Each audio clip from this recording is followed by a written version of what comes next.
I don't think that the issue of punishment here is what we should be concerned about. Brothers and sisters, we are here for each other. We are human beings. We all suffer, subjects of various forms of pressure. We all go through good days and bad. We all have experiences which make us either stronger or weaker.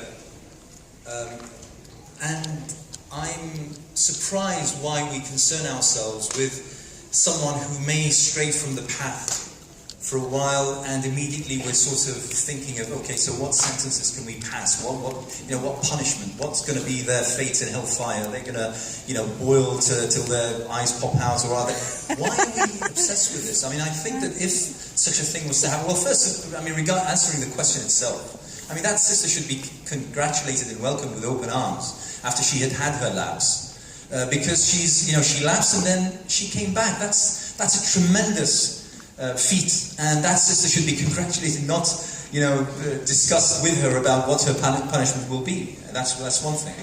But generally speaking, brothers and sisters, we are all susceptible to strain. We ask Allah subhanahu wa ta'ala constantly, 24 hours a day, every single day of the week, every single second that we are alive. We ask Him to keep us, to give us that steadfastness, because we are all susceptible to strain, to erring, to making mistakes, to making the wrong judgment. And particularly when someone is under so much pressure, such as that described by our sister here, that they need to take drastic action and either take off hijab or maybe miss a prayer during its time, simply because if they were to perform the prayer on the dot at their workplace, for instance, they might get attacked, even maybe they'll be fired or as such. These things, our brothers and sisters need the community's support, not the fact that someone makes a mistake and all of a sudden they're ostracized, they're alienated, they're seen as being outcasts, as being, we look down on those who err. Never ever do that.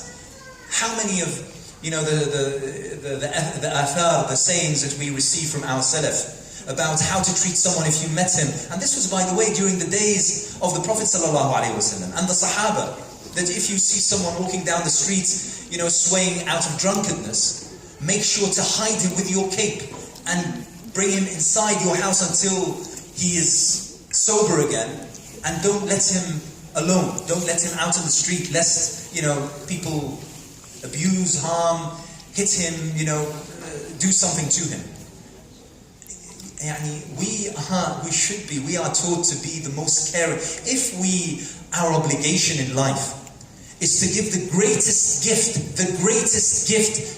ever, which is the gift of Islam, to people who are of various religions and faiths and of none and the such, how is it possible that we then treat our own, who sort of, stray from the path, with disdain or with some sort of looking down on them or thinking about what their punishment will be?